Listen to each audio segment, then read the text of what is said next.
back for the party. Remember, just to review, pyruvate, cutting its head off, make carbon dioxide, adding the CoA to the pyruvate, and taking 2 electrons from pyruvate. So oxidizing pyruvate, remember, it is the oxidation of pyruvate, right? This is the party here. Oxidation pyruvate. Why? Just to make NADH. So NADH is now going to leave from here for 1 pyruvate. So it's 1 pyruvate. Remember, how many pyruvates come from 1 glucose molecule? 2 pyruvates. So you get 2 pyruvates. Remember, because there's 3 carbons. 1, 2, 3. So obviously it must be 6 carbons per pyruvate. So there's always going to be 2 pyruvates. You're going to get, that means really from 1 glucose molecule, you're getting 2 carbon dioxides, right? And then 2 NADs, and then 2 acetyl-CoAs from the first original glucose. But this is just an example of 1 pyruvate, right? Remember that? Okay. All right.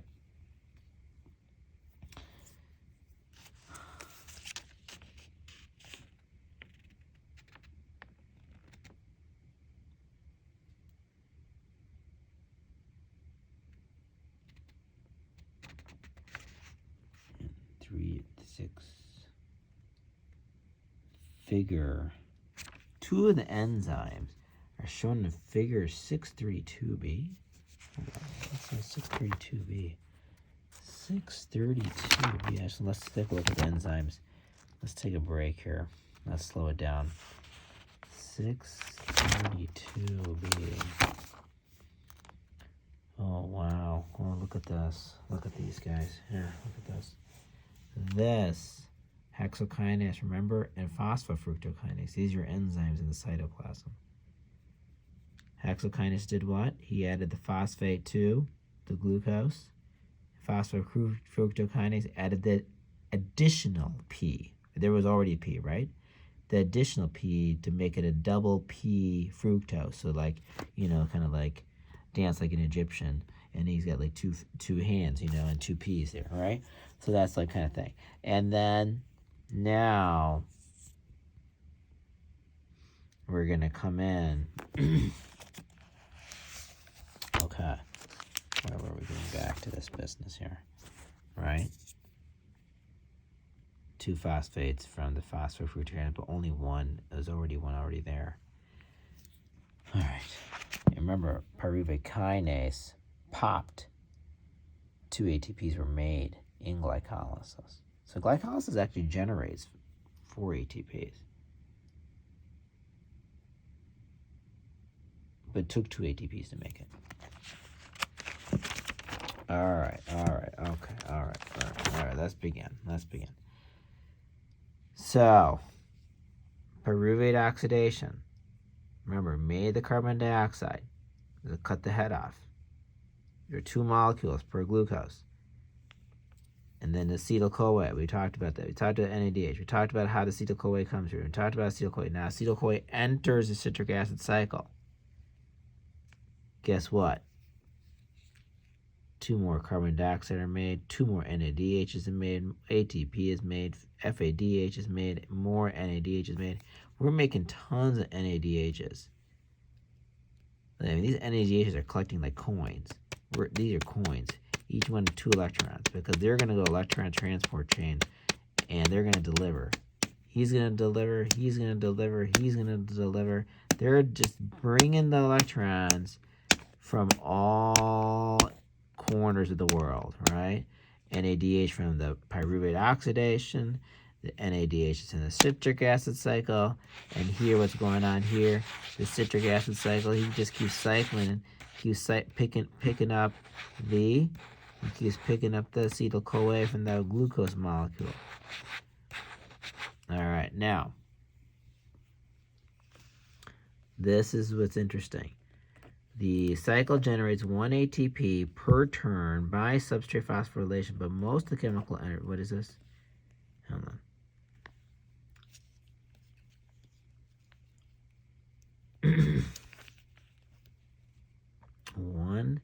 The cycle generates 1 ATP per turn, by substrate phosphorylation. But most, substrate phosphorylation. So citric acid cycle, bottom line is, only makes 1 ATP. I think that's the whole point. Is that, listen, don't get fooled by how much citric acid cycle is. Citric acid cycle barely makes any ATP, just 1. You would think that, man, this massive goddamn thing must generate a shit ton of ATP. Actually, hardly generates any ATP. Only 1. After all this mess, the only thing that the real take-home message is, where's the real thing? These NADHs. What enzyme has to be here? What enzyme has to be here?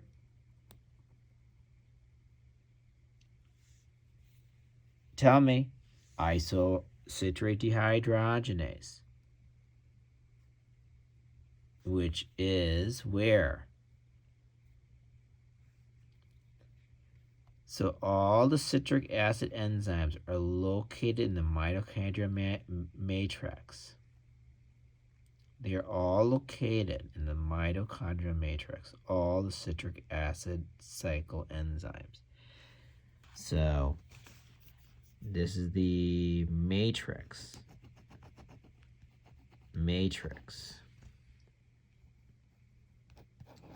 And so all the enzymes are all located in here, except for the enzyme that catalyzes number 6.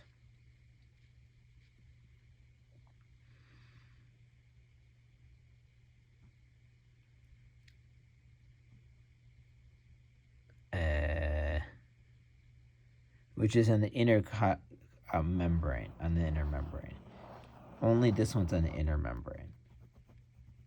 And don't worry about that.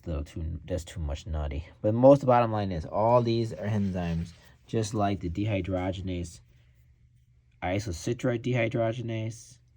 There's alpha ketoglutarate dehydrogenase. Anything the pre-substrate dehydrogenase means that this is the guy that's dehydrogenase is pulling off. So anytime, and what's interesting, look at this process. The dehydrogenases are actually make NADH and a carbon dioxide. Make an NADH, and guess what? And a carbon dioxide. Make an NADH and a carbon dioxide. So these dehydrogenases, they're doing something here. They're making not only the NADHs, but they're also making carbon dioxide, right? H time. That carbon dioxide, so whenever you see an NADH being made, you should be assuming there's a carbon dioxide being made. And then another time here, there's the NADHs, and then the carbon dioxide is leaving here. So you just keep breaking down. You're going from oxalate acetate combines with acetyl-CoA to make citrate, and then that goes on to become isocitrate. Now, there is something interesting here. I mean, I don't know if you can see the 2 red carbons and the 2 blue carbons. Now, what's interesting is that there's 2 red carbons from the acetyl-CoA. They come in, so the 2 red ones, and then the 2 blue ones were the oxalic acetate. Okay, that's been rotating through. So you combine now. You have 2 red ones from the acetyl-CoA that's coming in from the pyruvate, and adding to the citrate. Now what we're going here, we're going to the isocitrate. It's got the 2 blues and the 2 reds, right, from the cycle. Then what happens is what? 2 blue carbon dioxides, meaning from the old ones, go out. The 2 carbon dioxides the 2 carbons that came in from the pyruvate don't leave yet. They stayed red. They stay red, succinyl-CoA. And but what's interesting, they removed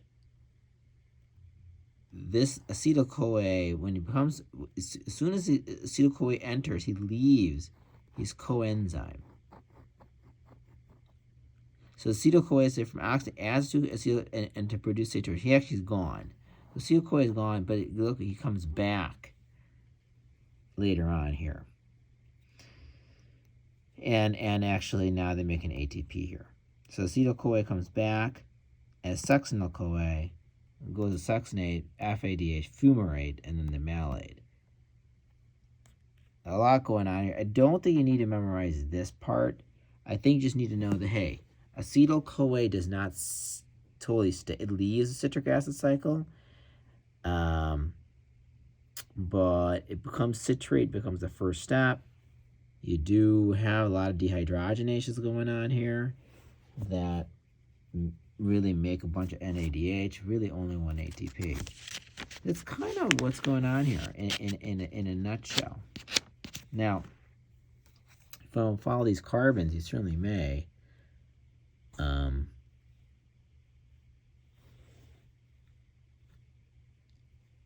This is interesting. CoA is displaced by the phosphate group. This CoA is displaced by the phosphate group. So phosphate comes in, CoA leaves, phosphate knocks that out, which is transferred to GDP to form GTP, which forms similar to ATP. So there's a whole new thing going on here. I don't think we need about that. Maybe you guys do. I don't know how much you need to know. Okay. All right. Now we're moving on to electron transport chain and chemiosmosis. All right, we're almost there. Then we got to do fermentation now, remember. And then once we finish fermentation, then talk a little bit about, those kind of things. Oh my God. Okay, so during oxidative phosphorylation. All right, let's review this now. Our main objective is to learn how cells make the energy glucose to make ATP, right? The whole goal is to make those pops, right? Remember candy pops. We love those 4 ATPs. So we only made 4 ATP per glucose molecule so far from glycolysis and citric acid. Together only made 4 ATP. 2 from glycolysis, 2 from citric.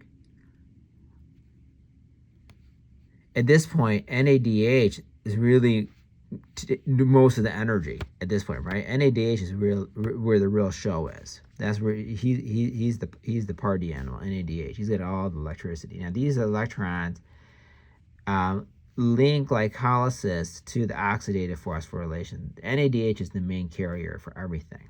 Okay. Now we'll learn about this thing. Now. Okay.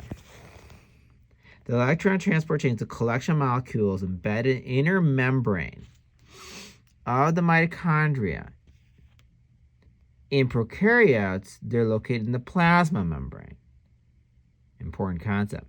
So prokaryotes, the electron transport chain is in the plasma membrane, where this is in the inner membrane, the mitochondria. Very important difference. I mean, in this little world. Now, the folding of the inner membrane to form cristae increases surface area, providing space for thousands of copies of the electron transport chain in the mitochondria. So think about that. It's not just one electron transport chain. There are a shit ton of these in one mitochondria membrane. I mean, thousands, okay, of copies of each component electron transport in mitochondria. Structure fits function.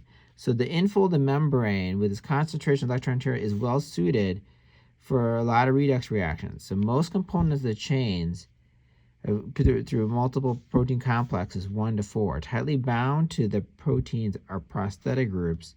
Basically, just cofactors and enzymes and all this kind of stuff. So there's a lot going on there. Bottom line is this. This inner membrane of the mitochondria have thousands of electron transport chains. Okay? And during the electron transport, okay, so there's a lot going on there. Now, But we're just going to describe one chain out of the millions of things that are going on out there, right? Remember, NADH, what does he have? 2 electrons. And goes down the chain, delivering it to who? Obviously, our friend down here waiting, salivating for the electrons. He's waiting for the electrons to come roll down the path, finally get to there. Now, as that's happening, electrons from NADH move from carrier to carrier, okay, releasing free energy. That's the key. With a lower affinity, carry down with the greater affinity. So these guys. Who's the strongest electron? Is very electronegative. The last electron carrier, CYA3, is very electronegative. He's almost like oxygen. He behaves like oxygen. Why? He's the last guy, the electron transport chain, CYTA3. So CYTA3 is actually quite electronegative in a driver. You would think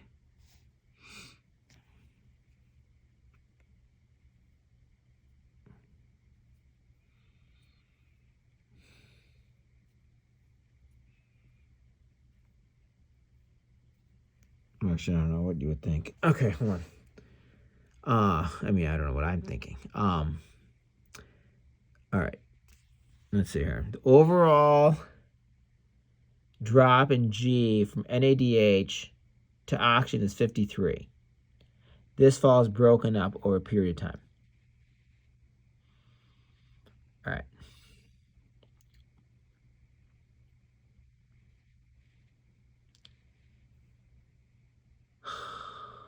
Okay, now it's important to know about this interesting thing. Let's take a closer look at the electron transport chain as they travel. We're going to look at the electron in complex 1. So it's complex 1. There, in complex 1, there's a flavor protein called FMN. Okay? In the flavor proteins oxidize, pass electrons to FES. And then the iron then passes to a compound called Q, ubiquinone Q.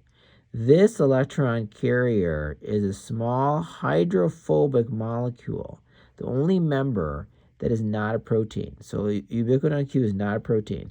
Ubiquinone is just basically a moving thing. Most electron between ubiquinone and oxygen are cytochromes. So these are the cytochromes. These are the cytochromes. Okay, they have heme groups, an iron that accepts, donates electrons. The heme groups of a cytochrome is similar to the heme group of hemoglobin. So the iron in hemoglobin carries oxygen, where versus the iron here, FES here, and FES there, and FES there. FES carries the well, these are cytochromes, okay, and they have the heme groups, and the FES of the heme groups, okay, and they accept and donate electrons. Okay, the electron transport chain has several types of cytochromes. The last cytochrome passes electrons to oxygen, which is very electronegative. Each O picks up a pair of hydrogen atoms, neutralizing the 2+ and the electron. Another source of electrons is the FADH. FADH adds electrons. Where does it add its electrons? Not up here. This is the whole point. It's a little bit tricky. If FADH, which is, remember, made in the citric acid cycle, look where it starts delivering its electrons, a little bit lower on this chain. So if you say the starting point of NADH, we said was like 53, right? Because it generates 53. And so it's kind of like right in that area. But this starts lower. So obviously it generates less electricity because it enters into complex 2 where versus NADH enters into complex 1. That's the FADH adds electrons within complex 2, a lower energy level than NADH does. Consequently, NADH and FADH each donate an equivalent of 2 electrons for reduction transport chain, about 1/3 less the energy for ATP synthesis when the electron donor is FADH. So you're getting less energy when the donor is FADH2 than NADH, and we'll see why that happens. Electron transport chain makes no ATP directly. Not directly. It eventually is hooked up to the thing, but in itself, I don't see any ATP being made here. I see nothing being made here. The only thing that happens, electrons just go from here to here. Make oxygen. It looks crazy. Like, why all that work for nothing? Just to deliver it. I'll show you what's the point of this thing if we're not making anything here. Like, why the fuck we even do this thing? The whole point of this is this. Since these populate the inner membrane of the mitochondria, there is something else. Now remember, the electron transport chain. Oh, we can look at it. You want to see it on the? Let's go back to the 630. See what those enzymes look like and kind of make it for a pretty science concept, right? At some point, I'll go back and maybe clean up the mess a little bit. I think we did pretty good, though. I think we hit this shit up pretty good.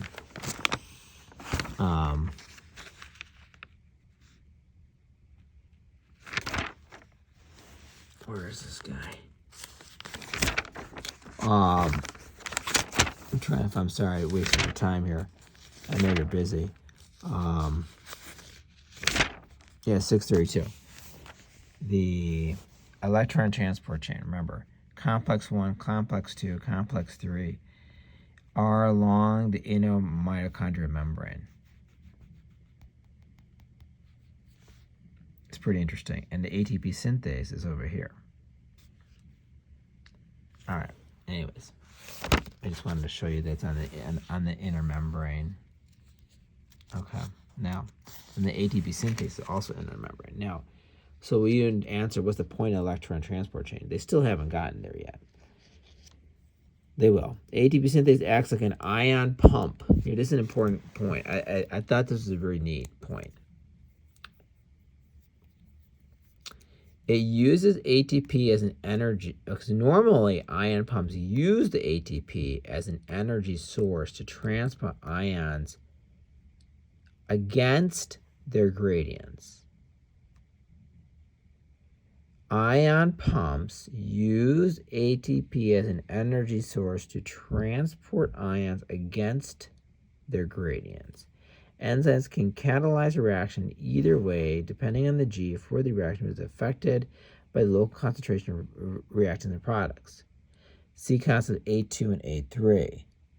And we talked about that. That's the concept of inhibitions and, depending on local concentration, more ATP, less ATP, how hard it's going to work. And under the conditions of cellular respiration, rather than hydrolyzing ATP to pump proteins against their concentration, ATP synthase uses the energy of an ion gradient.